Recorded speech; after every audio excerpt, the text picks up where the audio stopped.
번째 시간 문자식을 배울 차례입니다. 문자식은 수학에서 제일 재밌는 부분 중에 하나인데요. 저는 수학을 외국어를 배우는 거랑 같다고 생각하는데 여러분이 만국 공통어인 수학 언어를 배우는 부분에서 키포인트에 해당하는 부분이 바로 문자식이라고 생각해요. 문자식은 내용이 조금 길기 때문에 두 파트로 나눌 건데요. 규칙.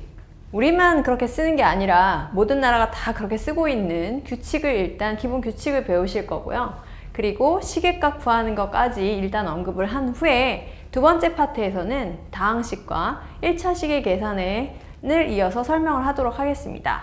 자, 일단 문자식이라고 했을 때는 문자라고 하는 거는 수량의 일반적인 관계를 문자를 사용해서 표현한 것을 말해요. 뭐 A, B, C 여러분한테는 뭐 X나 Y 이렇게 익숙하겠죠. 그런 문자들을 사용한 식을 말하는데 문자를 사용하게 되면 아무래도 네모, 세모, 동그라미 이런 걸 사용했을 때보다는 규칙을 표현하기가 좀 더 간단하겠죠.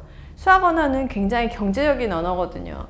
자, 그래서 규칙을 일단 언급하자면 크게는 곱셈 기호와 나눗셈 기호를 생략한다는 특징이 있어요. 그래서 2 곱하기 X 이렇게 쓴다면 일단 얘는 어떻게 하냐면 x라고 곱하기라고 하는 기호 자체를 생략해서 그냥 2x라고 써줘요. 그러면 x2 이렇게 쓸 수 있지 않나요? 하실 수 있겠지만 문자보다 수를 앞서서 쓴다라고 하는 규칙도 있어요. 그래서 2x 이거는 2 곱하기 x를 축약해서 표현하는 거예요. 또 b 곱하기 x 곱하기 a 그럼 이거는 지금 다 문자로만 나와 있는 식인데 똑같이 곱셈 기호를 생략해서 b, x, a 이렇게 쓰면 되지 않을까요? 할 수 있겠지만 이것도 규칙을 정하기를 알파벳 순으로 쓴다라고 했어요. 그래서 a, b, x 이렇게 표현을 합니다. 또 x 곱하기 y 곱하기 x 이렇게 있으면 같은 문자가 여러 번 곱해져 있으면 지수법칙 써서 거듭제곱의 형태로 x제곱 y 이렇게 표현을 해주기로 약속을 했어요. 그리고 또 하나는 1이나 마이너스 1은 생략해서 씁니다 라는 건데요. x 곱하기 마이너스 1 또는 x 곱하기 1 이렇게 되어 있으면 마이너스 1x 이렇게 쓰는 게 아니라 마이너스 x 생략해서 또는 x 이렇게 쓰기로 약속을 한 거죠. 그런데 생략할 수 없는 1이 있어요. 그게 뭐냐면 0.1 곱하기 x인데요. 0.1 곱하기 x를 0.x 이렇게 쓰면 빅 안 돼요. 얘는 0.1x 이렇게 쓰는 거고요. 분수일 때는 생략할 수 있어요. 예를 들어서 2분의 1 곱하기 x다 라고 하면 이거는 그냥 2분의 x라고 쓰셔도 되고 또는 2분의 1x 이렇게 쓰셔도 돼요. 둘 다 상관없습니다. 그러면 이거는 일반적인 규칙이고 나눗셈 기호도 생략한다라고 했는데요. 나눗셈 기호를 생략할 수 있는 이유는 나눗셈 기호를 곱셈으로 바꾸면서 뒤에 있는 문자를 역수로 바꿀 수 있기 때문이에요. 그러면 a 곱하기 b분의 1이 되겠죠? 곱셈 기호를 생략해서 b분의 a 이렇게 표현한다라고 생각하면 돼요. 반드시 기억하실 것은 나눗셈 기호 뒤에 있는 것만 분모로 가야 돼요. 자, 2 곱하기 b 나누기 괄호가 있어요. a 나누기 5 이렇게 있거든요. 그러면 괄호가 있으면 무엇보다 항상 괄호를 먼저 하셔야 돼요. 그러면 a 나누기 5다라고 하면 어떻게 돼야 돼요? 일단 앞에 값을 볼까요? 2 곱하기 b는 곱하기 기호를 생략해서 2b가 될 거예요. 그럼 나누기도 곱하기 기호로 바꿔주면서 아래에 있는 거를 이렇게 써주려고 하는데 여기 있는 애를 a 나누기 5를 먼저 처리해 주라는 얘기예요. a 나누기 5도 어떻게 돼요? 5분의 a가 되잖아요. 지금 나누기 5분의 a 이렇게 있었던 거거든요. 그럼 곱하기 하면서 a분의 5가 되겠죠? 그러면 얘는 a분의 2하고 5를 곱해서 10b 이렇게 된다는 얘기죠. a분의 10b 이렇게 표현해 주시면 돼요. 자, 여기까지는 일반적인 규칙을 한번 언급해 봤고요. 그래서 우리가 문자식으로 표현할 때 문자로서 수량 사이의 관계를 나타내고자 할 때는 곱셈기호와 나눗셈 기호를 생략해서 표현한다. 그리고 시계값을 구해라 라고 하는 게 있어요. 시계값을 구하라고 하는 건 뭐냐면 문자에다가 수를 집어넣어서 그 값을 구해주세요 라는 의미거든요. 예를 들어서 지금 a분의 10b라는 값이 있다라고 하면 B가 만약에 2고 A가 1이라고 했을 때 A분의 10B가 얼마예요? 실제 값을 구해주세요. 이게 식의 값이에요. 그래서 A에다 1을 집어넣고 B에다 2를 집어넣는 이것을 대입이라고 얘기해요. 대입. 그러면 1 집어넣고 B에다 2 집어넣으면 그치 20이 되겠죠. 양수를 집어넣었을 때는 문제가 되지 않는데 여러분이 주의하실 것은 식객값 구하라는 문제에서 음수를 집어넣을 때예요. 음수를 집어넣을 때는 꼭 어떻게 한다? 괄호를 쓰고 표현한다. 괄호를 살려서 집어넣으란 얘기예요. 왜냐하면 부호실수를 자주 하고요. 거듭제곱으로 되어 있을 때 역시 부호실수가 잦기 때문에 꼭 괄호를 써서 집어넣는 경우가 두 가지가 있거든요. 음수하고 나중에 배우게 될 다항식을 집어넣어서 계산할 때는 꼭 괄호를 쳐서 대입을 하는 거예요. 자, 그러면 우리 연습으로 수량사의 관계를 표현하는 거 몇 가지 연습을 한번 해볼 건데요. 일단 x의 a%, 이건 초등학생 때도 많이 나왔어요. x의 a%라고 하면 x를 의만 어떻게 해줘? 곱하기로 바꾸고 그 다음에 a%라는 것도 역시 분수로 살려주면 100분의 a가 되잖아요. x 곱하기 100분의 a 이렇게 살려주고 나서 곱셈 기호를 살짝 어떻게 한다? 생략한다. 그리고 알파벳 순으로 쓴다. 그래서 100분의 ax 이렇게 써주시면 되겠죠. 그 다음에 또 많이 나오는 게 속력이에요. 속력, 시간, 거리의 관계. 그럼 여러분이 식 하나만 기억하시면 되는데 보통 우리가 삼각형으로 표현하면 되거든요.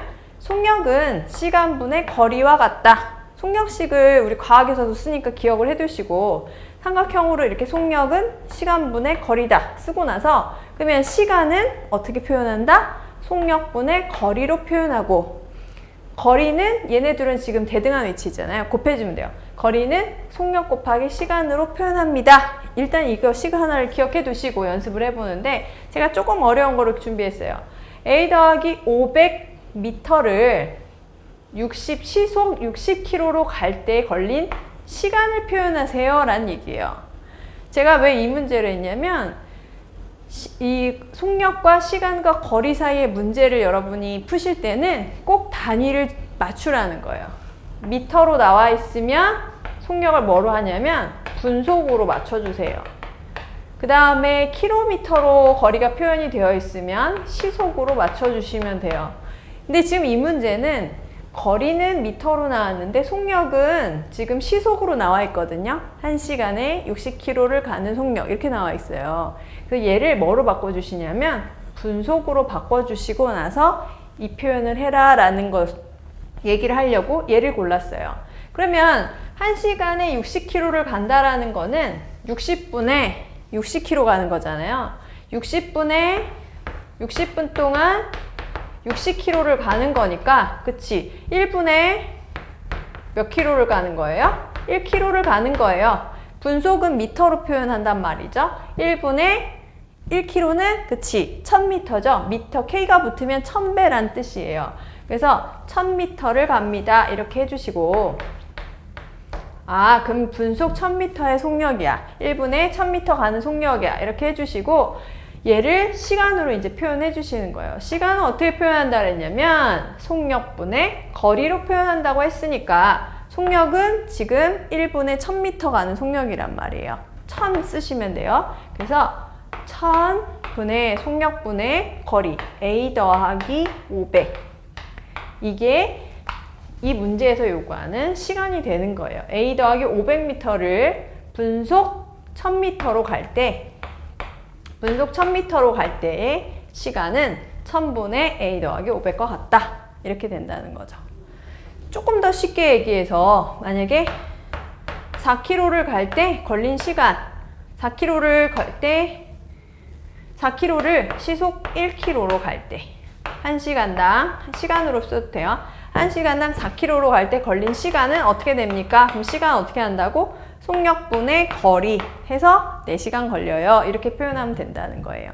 그 다음에 시속 1km로 X시간 간 거리 시속 1km로 X시간 동안 간 거리 하면 거리는 속력 곱하기 시간이라고 했으니까 1 곱하기 X 해서 X시간 이렇게 X킬로미터 이렇게 하시면 되는 거죠.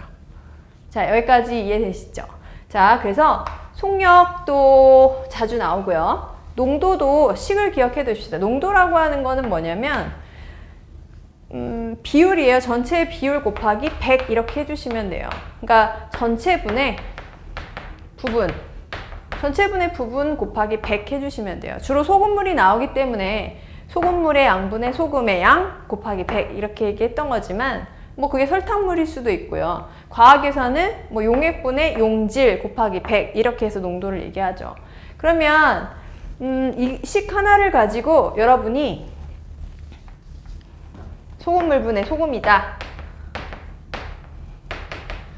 만약에 소금의 양을 구하세요 라고 하면 어떻게 하면 돼요? 소금의 양을 구하세요 라고 하면 소금물을 전체 소금 지금 그 아래에 제가 예를 들어놨는데 A%의 소금물 300g에 들어있는 소금량을 구하세요. 이게 뭐 소금량을 구하는 식을 또 따로 외우지 마시고 이 식에서 생각하시는 거예요. 이 식에서 생각하신다면 제가 두 가지로 한번 얘기해 볼게요. 300g의 소금의 양을 몰라요. 곱하기 100.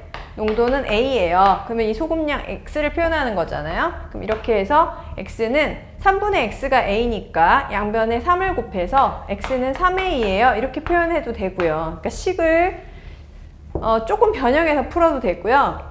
이 말 자체를 이해할 수도 있죠. 아까 처음 문장처럼 300g 중에 300의 A%가 소금이란 소리예요. A%의 소금물 300g 이 소리는 전체 300g의 A%가 소금량이라는 거니까 300g의 A%는 분수로 바꿔서 100분의 A가 소금이에요. 이렇게 하라고 했죠? 그래서 곱해서 3A가 소금이 됩니다. 이렇게 표현해도 되는 거죠. 그러니까 첫 번째 문장에서처럼 하셔도 되고 그 다음에 식을 조금 변형해서 푸셔도 되고 편한 방법을 하시면 돼요. 자, 그 다음에 맨 마지막 연습 문제는 뭐냐면 시계값 구하는 거에 대한 연습인데요. A가 마이너스 3분의 1, B가 2분의 1, C가 4분의 1이라고 했을 때 A분의 6 더하기 B분의 2 마이너스 C분의 4는 얼마일까요? 이 얘기예요. 제가 아까 음수를 대입할 땐 꼭 어떻게 하라고? 괄호를 치라고 했거든요. 그래서 A에다가 마이너스 3분의 1분의 6 더하기 B는 2분의 1분의 얘는 안 쳐도 되지. 2분의 1분의 2 마이너스 C는 4분의 1이니까 4분의 1분의 4 이렇게 했거든요. 당황스러워. 분모에 지금 또 분수가 들어가 있어요. 이거 어떻게 계산하죠? 당황하지 말고 분수 원래 개념대로 계산하시면 돼요. 두 가지 방법을 얘기할 건데요. 이거는 분수라고 하는 거는 분자 나누기 분모잖아요. 그러면 첫 번째 식 같은 경우는 6 나누기 마이너스 3분의 1인 거라는 거죠. 그럼 얘는 결국 뭐예요? 6 곱하기 마이너스 3이니까 마이너스 18이에요. 이렇게 계산하면 되겠죠.